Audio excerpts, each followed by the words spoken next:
Hi, everyone, and thank you for joining in at the session on a Saturday evening. I represent Global Risk Management Institute. I'm a co-founder and director at the institute since, of course, inception since 2015.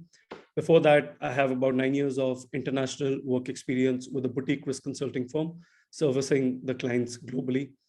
The intent of setting up the institute was a clear vision, which is creating risk intelligent professionals. And this is across levels, be it independent board of directors, CXO suits, senior management, and of course, entry level graduate or MBA graduates who look to build their career into risk management. Our flagship program has been the 1-year Masters in Risk Management, which is a 12-month program, 10 months classroom, followed by 2 months of internship. We'll talk more about it. Before that, I would like to probably also get some questions on the chat alongside on careers in risk management. What is risk management in case anyone has doubts? Risk management beyond finance. So we may not be able to ask everyone to unmute themselves in the middle of the webinar, but in case you have any questions, please feel free to put it on the chat and I'll take it up as we proceed.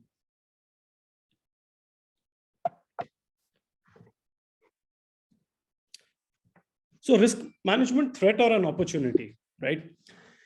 Many people call it risk is an uncertainty, an event that will occur and adversely affect the achievements of objectives. In 2022 or 2023, as we get into 23, we all have come from a COVID era. Risk management existed or did exist pre-COVID as well. Just that COVID has taught us the need of, or it's reiterating the need of risk management for many organizations.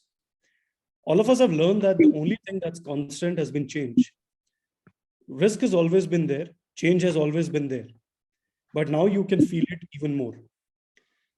I think all of us have experienced the change in terms of disruptions, be it 10-minute deliveries, be it AI, be it ML, be it autonomous vehicles, be it people talking about driverless cars or delivery through drones. And similarly, organizations have also been impacted with all this change. Everything arises from the speed of development and the profound impacts that are likely to have on business models and on human activity. Everyone is looking to build, or rather, leaders are looking to build resilient organizations with a stronger risk culture. All organizations today, if you look at any big startup, any big company, bigger the company, obviously more complex the operations would be.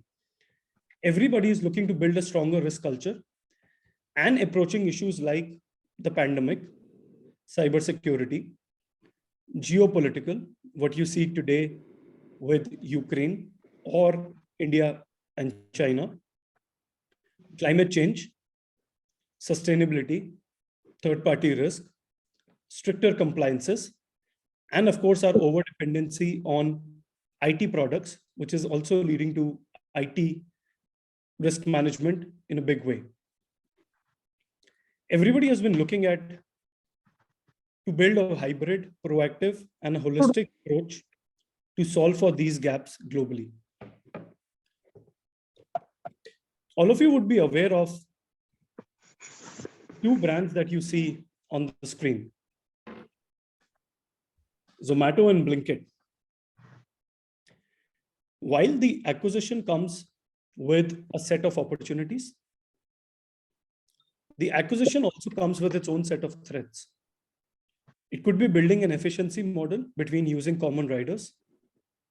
It could be a threat to its model itself, which is the gig economy. It's based on a gig economy. It could be utilizing the correct inventory at these warehouses. It could be forecasting it correctly.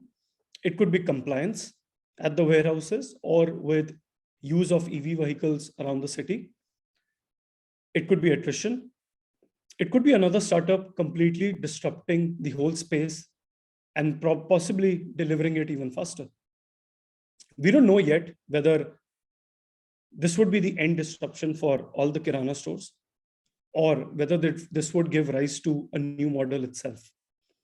Hence, organizations today, even a Zomato or Blinkit, no matter at what growth they are at or what growth story they have, everybody is trying to know the known and the unknown risk, map it out correctly, and ensure that they have the right assessments of these risks to be able to mitigate this risk with the right set of people, process, or technology controls. Opportunities beyond customer acquisition, growth, revenue, more revenue from existing customers. Interestingly, Zomato also learned from Blinkit on how to get their sales, on how to use their past sales data and deliver food in 10 minutes as well. Linkage between an event and a risk.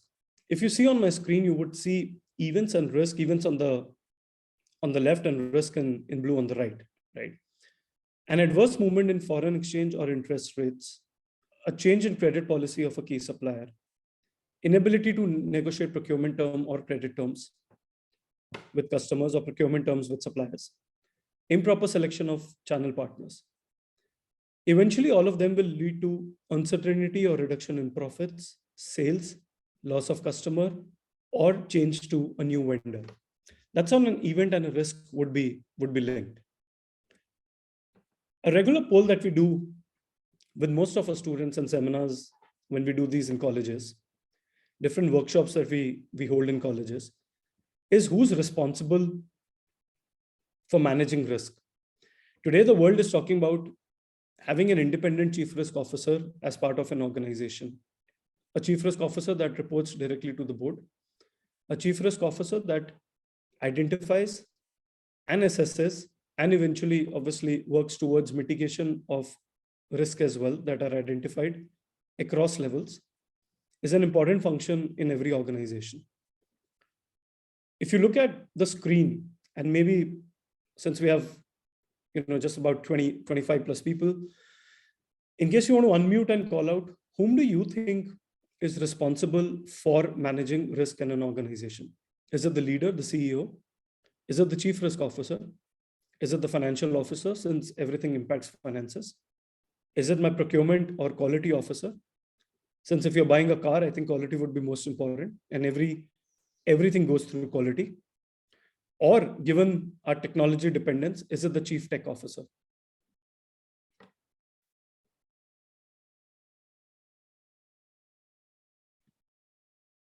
Feel free to put it on chat itself, or feel free to unmute yourself as well.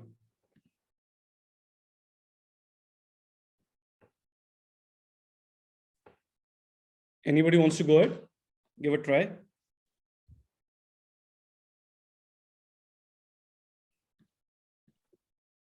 I feel any role, whoever is the head is responsible for that department heads.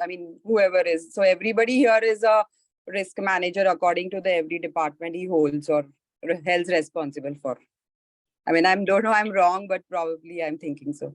No, you're absolutely right. So it's everyone's job, right? And many people would link this to just the risk officer's job, or somebody would come back and say it's probably the CEO's job, because ultimately the CEO would lose the job, right? Or they are the eventual leader of that organization, and it's their responsibility to map out risk. But if you look at the Johnson & Johnson flowchart on screen, this is a publicly available document from their enterprise risk management framework. And if you see, they've put the governance flowchart into 3 parts, which is the CXO suite or the board of directors on top. Sorry, board of directors on the top, then the executive committee, which is all the CXO suite or department leaders or heads, and then of course the business units, and then everybody would be involved in the business units as well. I have an example from football field, right? Assuming everybody understands the field, and also many of us would be following different clubs and watching football after an interesting World Cup we had last year. So if you look at the screen, you have 11 members on the field who are really the people working in an organization. And then you have fans, which are stakeholders, which can be your vendors, suppliers, third parties, who are dependent on you as well with your performance, They are on the sidelines. And then you have the league owners, which could be investors or stakeholders in an organization. So we categorize the whole company into three parts. The first is the management control owner. These are people who really own up the processes, controls. They own up or take up the responsibilities of what they do in an organization. This could be your department heads. It could be IT. It could be procurement. It could be production, manufacturing, payables, receivables, everything, right? If you go to the second level, which is monitoring compliance or quality control security, that second line of defense, in simple word, are people who would manage the internal controls of an organizations. It could be assessment against SOPs. It could be the set of controls that already exist in a company. It could be month-end procedures like reconciliations or bank reconciliation statements or quality assurance departments. And then where most people start in the risk verticals or risk consulting verticals fall in the third line of defense. Now, if you look at the whole field, the first quadrant, which is the management control owner, these are people who are the left winger, the right winger, the forwards. They all are hustling around, right? They don't talk to each other. They all are doing their job, but the job, whatever they're doing, they're always trying to mitigate the risk at the first level itself. The second owner, as I said, could be compliance, quality controller. This could be the second level of defense. If first fails, there would be preventive and detective controls in an organization where it will be caught at the second level itself. And then, of course, you have the risk verticals, which are assurance verticals, and they have the view of the full team. They know what the guy on the left is doing and on the right is doing, have access to all that data through their benchmarking, analytics, benchmarking to external data, or performing analytics on the overall field or the company's data. They are able to identify the top risk for an organization. So if you start your career in risk consulting or risk management or under a chief risk officer, then you would be the third line of defense in an organization, sitting on top of all the data and evaluating or assessing what could go wrong in an organization. Or as part of an internal audit division, you would look at data and say what went wrong. So while internal audit is performed on data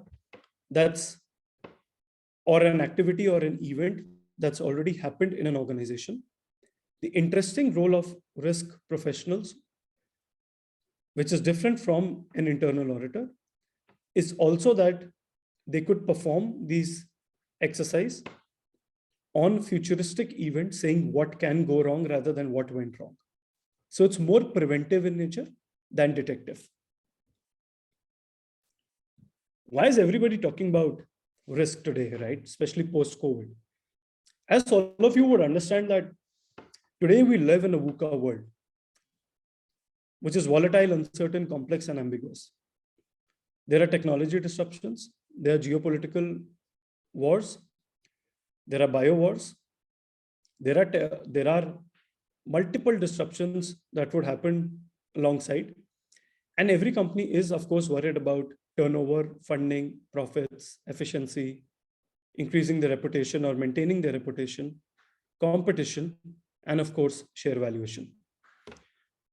In a nutshell, every company is trying to reduce the risk and uncertainties and increasing their value, whether it's a value for internal stakeholders or external or every stakeholder. In a nutshell, they're trying to increase value of every stakeholder. Some known risks that you see on the screen: regulatory, operational, competition, reporting, liquidity, change in customer preferences. While these are known risks, of course, they are as important like any other risk. But these are certain risks that would always form part of the overall enterprise risk management framework or the risk registers or the risk strategy of a company. Often ignored risk, technology, cybersecurity. All of us would have heard the AIM scenario where a hospital was being attacked with ransomware attacks a couple of months back. They would have never thought that cybersecurity would be as important to them as maybe a tech organization. Most startups ignore cybersecurity as a risk, but could be vulnerable to maximum threats because of less controls, open tools that they use, and of course, open systems, unlike bigger organizations. Environment, all of us understand that. Climate change, national security, political. We all have seen Zoom not being the preferred tool while we are on Zoom today, but Zoom was not the preferred tool back in 2020. Again, a geopolitical issue. Natural disasters, with increase in natural disasters. We have seen unfortunate incidents in Syria and Turkey recently, and now Afghanistan. And there could be more natural disasters as well, as because of various factors. They are again often ignored risk. Loss of investor confidence. We all have seen the Kotak case. Of course, we all recognize the great man on the screen, but again, had to go through an unknown risk, what he charted with the phone call. Mergers and JVs. While we all would have gone to the big bazaar a couple of years back, or maybe pre-COVID, the ignorance on contracts, on existing stakeholders and new shareholders or investors also has led to a complete wipeout of the Future Group recently, with, of course, the two other men on the screen, Jeff Bezos and Mr. Ambani.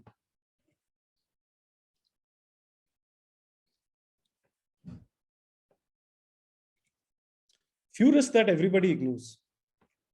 Social engineering, cloud computing. Everybody's been talking about shift to the cloud, but has anybody thought of issues or risk that would arise with cloud? Cybersecurity disclosures, GDPR regulations. As India is coming up with the data privacy law, there will be new set of risks that or threats every organizations would face, and everybody will need to put in more controls to be compliant to the data privacy regulation. Risk aversion, AI robotics skill gap, global economic slowdown. We are already facing that. Increasing volatile weather patterns. So all of us know that Tata Sky disrupted the dish. Known risk, maybe not in 1990s. Known risk in 2010. OTTs disrupting Tata Sky. Still, nobody took OTT seriously. But disruption just not happened because of knowing that OTT would kill a Tata Sky. Disruption happened probably because of Jio, because of wider access to the internet or cheaper access to the internet, along with wider access. It could be smartphones, cheaper smartphones in everyone's hand. It could be subscription rates. It could be anything, or it could be content that we love today. Probably all of us were waiting for it today. While Netflix would have looked at net neutrality, piracy, subscription cost, everything as the known threats to their organization, they also recently had identified that gaming could be another big threat to their organization. Why gaming? So these are some unknown risks where the team would have worked on and said, okay, it's unknown or it's emerging today, rather.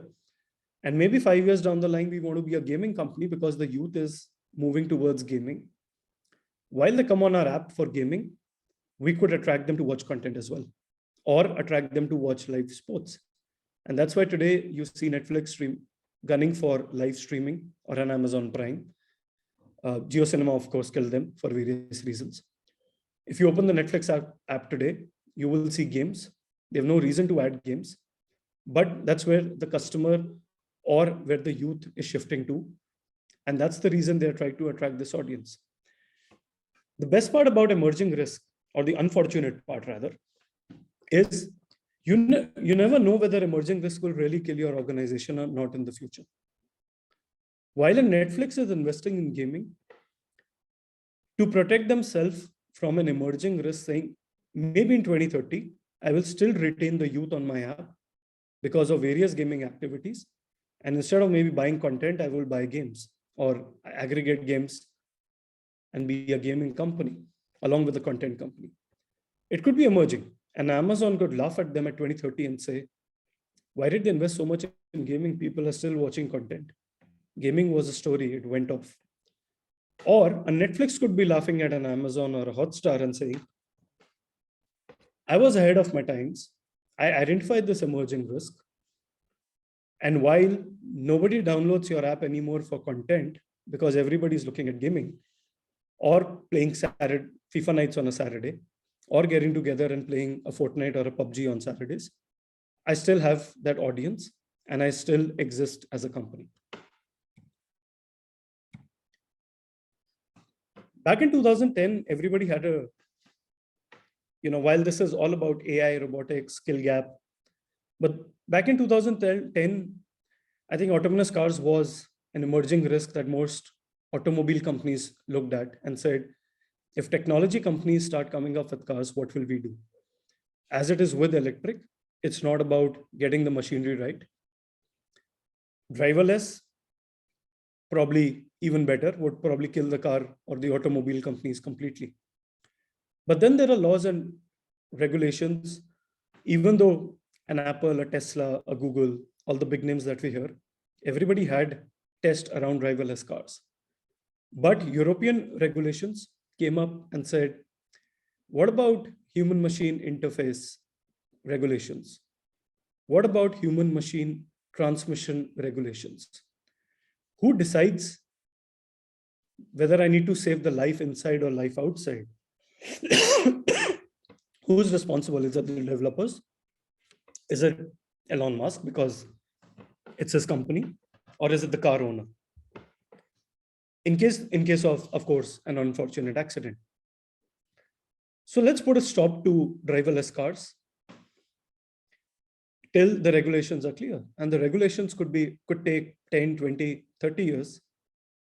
And of course, overall, technology also has to evolve to be completely driverless. So again, emerging risk, right? But died down. Today in 23, we are not expecting driverless cars next year on the roads. We are still fighting the CNG, EV, and the petrol diesel wave in the country, right? Similarly, EV, it's a story. If you look at two big market players in the country, Maruti, I think they just launched an EV, but until 5 days back, they never had an EV car. A Tata, who's again one of the biggest automobile manufacturers in the country, has completely gotten the EV way because they would have not existing being highly dependent on diesel. And diesel, the price for diesel is going up, the demand for diesel cars is going down because of multiple restrictions in top cities. So probably EV is the right way for them to go forward. And then it's a Maruti who's saying, I'm still on selling my CNG in tier 2, tier 3, and of course, top metro cities. The EV infrastructure won't support EV cars. And it's an emerging risk, but it's not I don't need to invest in this risk. EV would be killed automatically. Or it could be a third guy sitting at the back and saying, what about green hydrogen or hydrogen powered cars that would disrupt everything in next 5 years? So we don't know whether it's EV, whether it's green hydrogen, or whether it's petrol or diesel or CNG, what would continue. But every company has their different risk appetite. They have a different way of monitoring risk. And as you see in the same market, same industry, two biggest of the manufacturers, Maruti and a Tata, have a very different approach to EV. If you look at the Johnson & Johnson framework, again pulled up from the internet, nobody's talking about just financial risk. If you see on the left, we have strategic, operational, compliance, financial, environmental, social, cybersecurity, And maybe IT is a subset of cyber or any other field. If you look at a one-year master's program in risk management that's provided by GRMI, the stratas of risk management where we vertically divide our curriculum is again into similar fields, which is strategic, operational. Operational includes almost all your processes, payables, receivables, procurement, uh, production, manufacturing, distribution, all of that. Compliance, financial reporting. If C aspirants would have heard of internal controls over financial reporting or Sarbanes-Oxley Act in the US, ESG, and cybersecurity, and IT, and third-party risk. That's what makes the program unique. And that's what makes the program an end-to-end Masters in Risk Management program that's a unique program, not only unique in the country, but it's the only program in the world that exists with an end-to-end mapping of all stratas of risk management delivered in a full-time classroom program.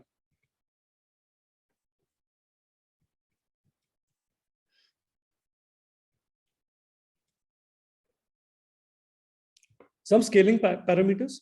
How do you assess risk? Of course, with impact, you put it a 1, 2, 3, 4, 5 rating. And of course, there are obviously ways to arrive on this rating. Then a likelihood. Again, 1, 2, 3, 4, 5.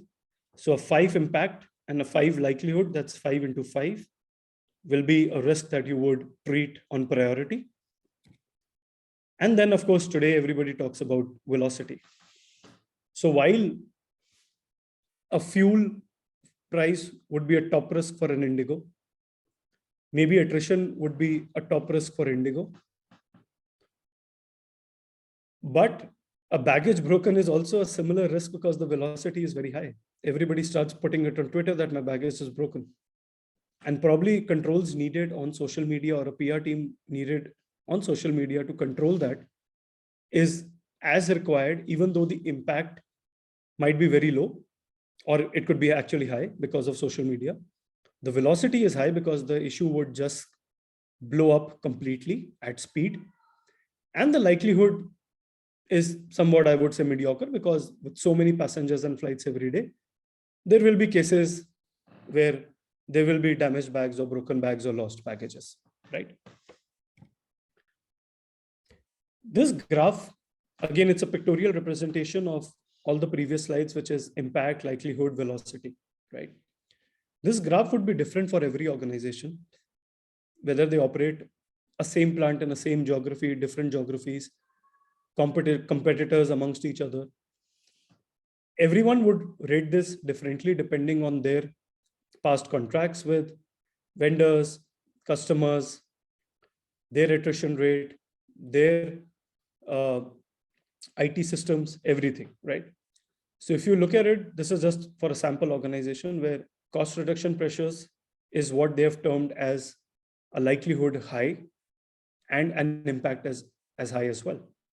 But in terms of risk velocity, they've mapped it as medium. Similarly, maybe they are sorted in terms of IT systems, getting the right ERPs in place, doing their audits on time. Maybe they've actually had failures, less failures, and hence IT risk, while the impact would be high, the likelihood is low.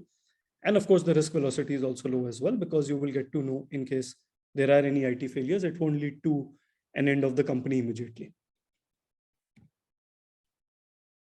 4 ways where risk professionals, 4 T's rather, where risk professionals manage risk, which is tolerate, transfer, treat, terminate.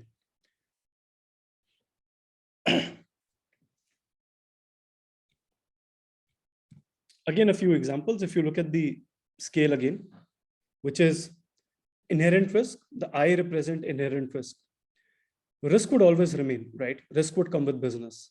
If you look at any business today, let's say maybe an Airtel, right? Revenue, immediate loss of customers, transition to Geo, all that is an inherent risk to the business. They would put in the right set of policies, procedures, controls in place to reduce the overall impact and bring it down to the amber or the orange quadrant from the red. It depends on the overall tolerance of the company, appetite, and of course, how much investment they want to do, depending on the impact and the likelihood of that risk, whether they want to push it down to green, orange, or yellow, and of course, monetary restrictions as well. But everybody would like to bring down most risk to the green boxes, but in reality, that's not possible. For example, if you, just a very layman example, you would put on a seatbelt and move from maybe an orange to a yellow in your head, right? But again, it does not assure you that you will not meet with an accident because of other people driving probably bad on the road. So while you could wear 2 seatbelts, you could have airbags in the car, you could drive at 50, everything, you would still reach green, but that's not realistically possible, right? There would be times where you would be in a normal car. You can have only 1 seatbelt. You can't start installing 2 seatbelts. So these are, very layman, high-level examples, but this is what happens, right? So you can't go and tell a client, oh, you know what, automate everything, start investing in systems. There can be robots everywhere. No, it requires investment, right? So it can't be that. An example from sports again, right? So all of us, of course, recognize the great man on the screen, right? Well, I have a slightly negative example. Many people won't like it, especially with CSK matches going on these days and CSK RCB playing today evening. But the guy obviously ran at 31 kilometers per hour, fastest runner between the wickets, right? Run out is an inherent risk.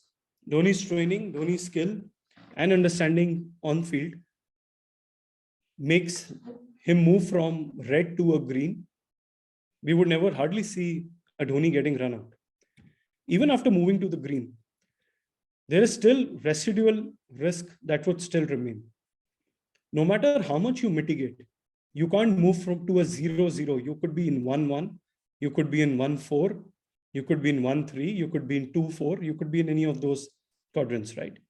So while we moved from red to yellow, because the inherent risk would remain, the residual impact would remain the same, right? Impact won't go down. If you see, we don't have a downward movement or a diagonal downward movement. We have a left movement. Because Dhoni getting run out, the impact would remain the same. So you can move only from a red to a yellow. You can't move from red to a green because his impact would not reduce. And that's the 2019 World Cup where you see that difference, right? So that residual risk would always remain. The gap between the bat and the crease is the residual risk. There will always be a risk of people getting run out, no matter how much you train, because of the match situation, pressure, external factors, and that's what happens with companies as well. And hence the impact, I would say the impact would have been rather orange in 5 and not even yellow, because the impact was we losing the World Cup or getting out of the World Cup, right? Few subsets or verticals of risk management where our alumni work in, or any risk professional would be working in these solutions. It could be internal audit, governance, risk and compliance, regulatory, fraud investigation, forensics, financial transformation, digital transformation, third-party risk management, enterprise risk management, business continuity planning, crisis management, IT risk management, cybersecurity, due diligence, treasury risk, technology consulting, crisis management, cybersecurity. I'm sure all of you would have heard of these fancy terms and solutions where many risk professionals work in. I'm going to jump on quickly to our 1-year program in interest of time. So the 1-year program in risk management is delivered over 10 months in classroom and 2 months internship at the fag end of the program. The idea of getting internship at the end of the program is to ensure that students are completely ready to work in risk verticals of an organization as soon as they enter as interns.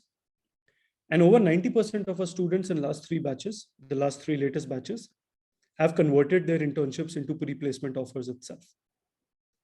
So as soon as they start working, employers are hiring them, looking at them as a feeder for hiring, onboarding trained, skilled risk professionals. And of course, they continue to work post their internships, and exams and everything is done before the internship period itself. The percentage conversions, of course, show how employers are looking at this talent, not only to solve their hiring, but also to get skilled talent on board. The program has been designed in a way where we get people from different backgrounds. 50% of our classroom has people from non-commerce backgrounds. So again, a myth of whether a commerce guy can do risk management, the answer is no.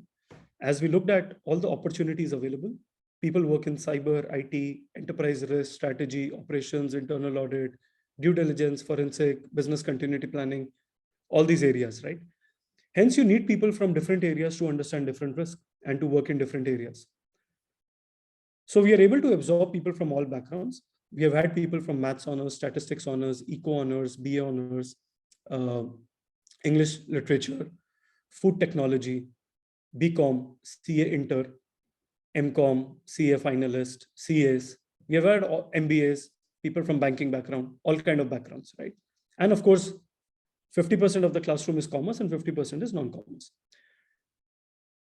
People with work experience, again, 50% of the classroom, like any other B school, people come with 0 to 4 years of non-relevant work experience or not linked work experience.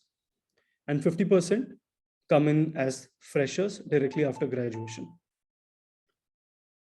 Everybody comes in together since everybody comes from a different background. The first month of the program is where we spent only on a refresher and a leveling program called a bridge program, where we teach basics of economics, accounting, financial management, corporate ethics, social responsibility, all those papers. That's the first 30 to 40 days of the program. The first 4.5 months of technical papers, the first semester is where we spent time only on understanding of business. If you don't understand business, you won't be able to perform any analytics, or because you won't understand interlinkages, right, of the data. And of course, you won't be able to foresee risk as well. So, or understand risk for that particular business. So first 4.5 months on technical papers, the first semester is spent only on business understanding, process understanding, interlinkage of these processes, how a risk in one process can disrupt the overall value chain. And we do this across industries, which is manufacturing, retail, hospitality, telecom, new age digital businesses, banking, shared services, all businesses. That also allows our students to understand all businesses and move to any kind of business later. Or anyways, as part of consulting, your client could be from any domain, right? The second semester is where we start asking students to to do research work, to do part-time internships. The overall subjects start getting verticalized into strategic, enterprise risk management, financial reporting, cyber, IT, everything. And of course, month 11 and 12, as I said earlier, are internship months. 85% of our students or alumni today across 10 batches work with the Big Four risk consulting firms, which is a huge number, right? The Big Four risk consulting firms, just for benefit of everyone, in case anybody is not aware, it includes EY, KPMG, PwC, and Deloitte. If you include the next set of top 7-8 firms in the world, which is Grant Thornton, Protiviti, Mazars, BDO, again, all known names. If you include the other 4 as well, and some boutique firms, then 95% of our students work in consulting. The balance 5% who don't go to consulting or don't aspire to go to consulting, of course, work with top brands in the country or top multinational brands, because only top brands would invest in risk management. So this could be, or having risk teams completely in-house risk teams. These are brands like General Electric, where our alumni work in, Fortis Healthcare, Wells Fargo, PepsiCo, Valvoline, Mahindra, Wipro, NatWest, and some of them actually also work with top-notch private equity firms in due diligence and identifying startups and identifying the risk for them pre-investment, or when they are handholding them from one round to the another round. Again, really interesting roles that our students get to.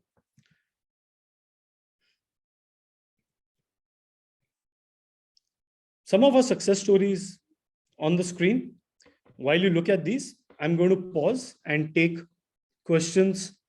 If you can unmute yourself, I'll be happy to answer questions on risk management, careers in risk management, the one-year program, anything.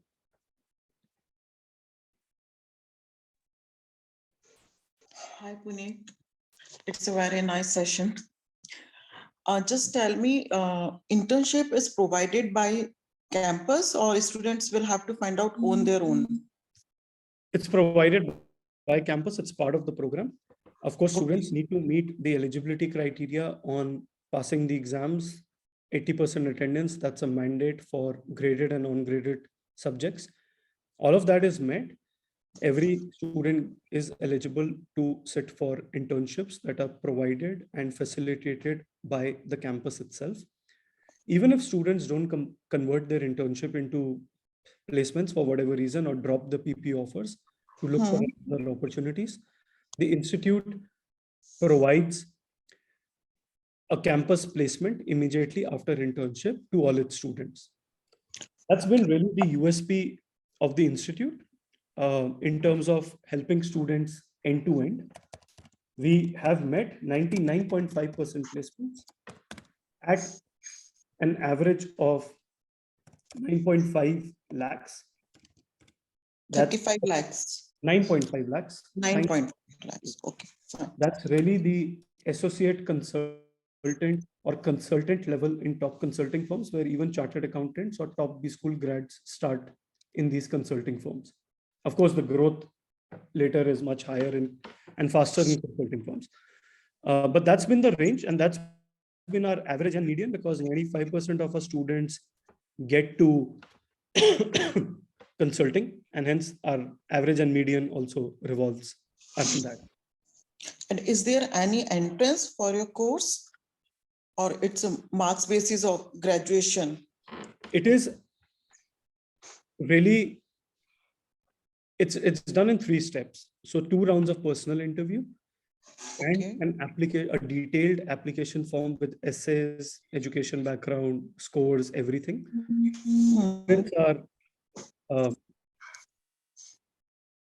It's weighed around these 3 parameters, which is 2 interviews and the application form. And that's really our process. We don't take any competitive exam, and neither we believe that a good con day can end up being a guy having a good con day can end up being a good risk manager, right? So 2 rounds of interview, and that's been pretty successful for us, including guidance from Professor Rajan Saxena, who's on a board of directors, former chancellor at Narsi Munji. Mr. Subodh Bhargava, who's a board chairman, again sits on Tata Communication Board and also sits on one of the XLRIs and IIM boards. Professor Madhu Vij, who has been a very senior professor at FMS College since last 35 years. She has been teaching the FRM there, and she's also our academic council head. All 3 academicians have come back and again, reiterated the fact that the process is going fine and just exams don't justify the entry. So as part of our interview process, we look at business acumen, logical reasoning, and communication skills at that particular candidate. And I think that's these 3 skills are skills that every employer would also look for. We work around these skills. We obviously work around to enhance these skills once a student comes in the classroom.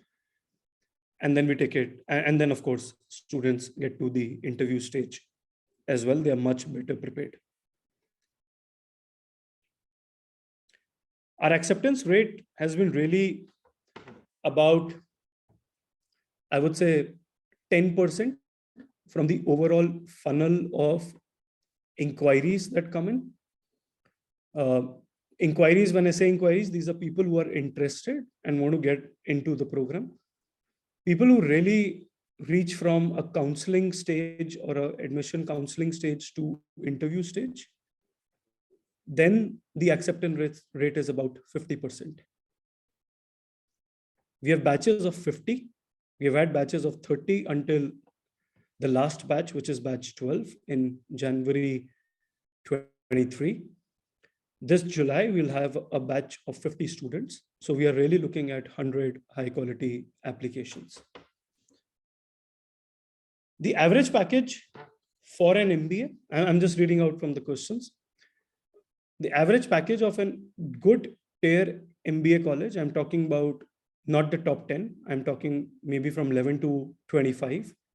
If these students join any risk consulting firms, they start at the same package, or a chartered accountant starts at the same package, whereas students start at Econ or Con levels. The learning curve is much flatter and faster for our students because they come in from a specialized skill set, and they know what needs to be done on ground. So the overall career growth is much faster for them. And that has been proven with success of our alumni that we keep tracking. What we have done is, as you would see on the screen, as part of our overall transparency, we have ensured that every student's profile, whether it was batch 1 with 6 students or the last 2 batches with 60 students, we have made background profile of every student available on our website. You could actually go and see how many come from eco, how many come in freshers, what kind of work experience did they have, where did they get their internships, where did they get their placements, where are they currently. So all of that has been mentioned on our website itself, along with their LinkedIn profiles. So you could go connect with them and understand what's been their experience at work and how relevant the curriculum was. And you can actually see that these people have been there at, so let's say Rashi has been at EY for last 4.5 years. You can see her trajectory, how she has grown from an Econ to a Con to a senior Con to now possibly a manager. So similarly, Amit moved from KPMG to being a cybersecurity auditor at GE. So all this can be seen on their LinkedIn profiles as well.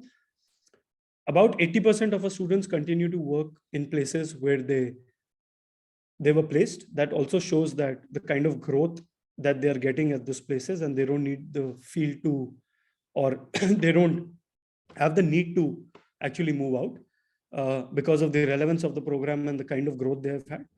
Of course, 20% will always look for other options or better career opportunities, or moving organizations, moving roles, moving cities.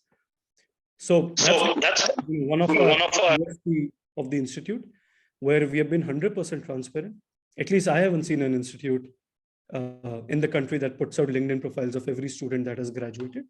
And our alumni have been kind enough to do a webinar. One alumni does a webinar and a meetup every Saturday or Sunday to answer questions of future batches.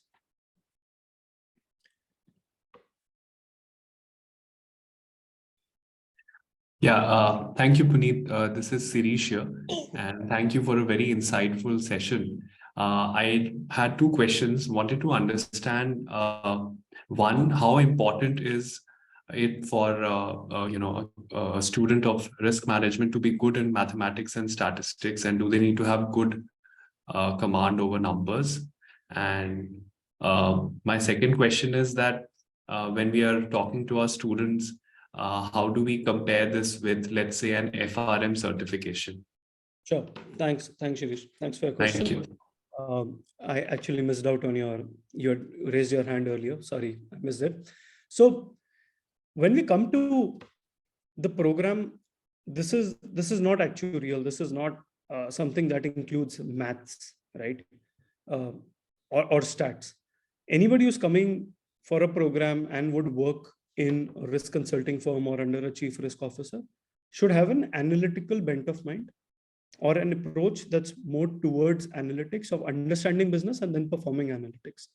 So these are regular analytics. Of course, somebody coming from a maths or a stats background might have a better grasp to it and might do better than the others. But if you see the risk world, there are less maths honor students and more commerce and techies or BTech students who get into this. So the real question is, you don't require stats background, you don't need to be strong in it. Otherwise, we would have just taken probably quant scores from these competitive exams, right? Two, when you compare, I believe, and maybe it's a personal who are FRM aspirants. FRM is more for people who are looking at upskilling themselves while at work. FRM restricts itself to credit risk and market risk and is relevant for financial institutions, banking institutions, or financial industry. FRM does not talk about strategic risk, IT risk, cyber risk, third party, sustainability, any other risk beyond financial risk, not even financial reporting risk. This program, firstly, is a classroom program. So it helps in grooming students through the 1-year program or 10 months in the classroom and 2 months in internship. Students interact with 100% corporate faculty. When I say 100%, it's all the technical papers are delivered by 100% corporate faculty. People who are actually risk leaders, partners in consulting firms who come and deliver this program. So it's as practical as it can get. It's completely case study driven. And then, of course, there are guest speaker sessions, knowledge sharing sessions among students, Excel training, analytics training, tool training, English communication, business communication, grooming classes, everything that happens at the campus that makes it an effective classroom program versus a self-study certification program. And I already spoke about the curriculum. This allows you to get into cyber IT, knowing the overall enterprise risk management framework rather than just knowing financial risk. Three, since that pertains only to the financial industry, this program allows you to get into non-financial industry also, because we talk about everything which is finance and non-finance. So our students actually work in healthcare, they work in banks, they work in manufacturing, they work in telecom, fintech, all kind of industries. Does that answer? Thank you. Yes, thank you. That answers my question. Thank you. Okay, just going to look at the chat and see if there are more questions. So we have a question from Radhika around scholarships. Radhika, we have a 75,000 discount, sorry, 50,000 discount, early bird discount that's going on till 15th of April for all inquiries and applications before 15th of April. We do not have any other discounts beyond early bird discount that were also introduced this year. Looking at increase in applications and aspiration to close the batch soon. And that also ends on 15th of April. We have not given any scholarships or discounts beyond these in past, at least 8 batches in the past. So these are all handpicked students. These are students who go through a process, and it becomes very difficult for us to pick one student and award a scholarship. While we'll be happy to look at that one case, in case somebody has done extraordinarily well, maybe, a top rank holder or a top extracurricular achievement, anything, but again, has to be very well distinguished from the others. We do see most of our students in the same pool, at least 95% of our students in the same category or the pool. So it also assures you a high quality peer group when you come for the program. So Neha, there is no age limit. We have students who 80% of the classroom is with 0 to 4 years of work experience, like any other B school. And the balance 20% range between 4 to about 9 years of work experience.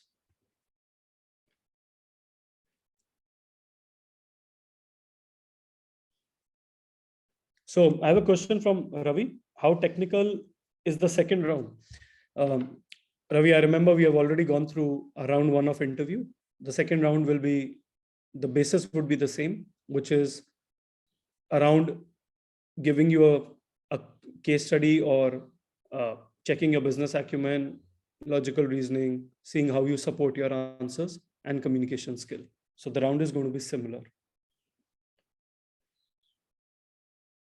I have a question from Adarsh. So Adarsh, we have 2 batches, Jan and July. There is really no difference. You could enroll in the January batch as well. Admissions are open for both. Parole, is it different from FRM? We already answered with Shishir.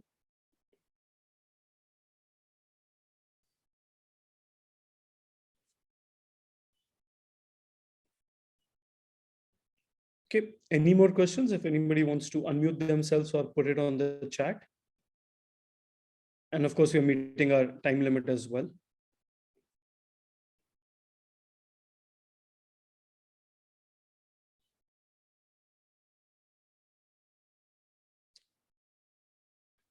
Any other questions? We can give it a minute. If there are any other questions, please feel free to unmute or put it on chat.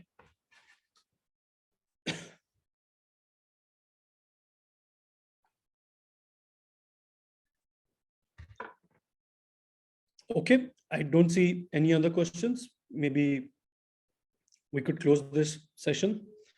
Thank you, everyone. Thank you for taking out time. And thank you, iDream Career, for setting this up for us and giving us an opportunity to talk about creating awareness around risk management and, of course, talking about our program as well. Thank you so much, Mr. Puneet. Thank you for Thank you. a wonderful presentation. Thank you. Great. Thanks, everyone.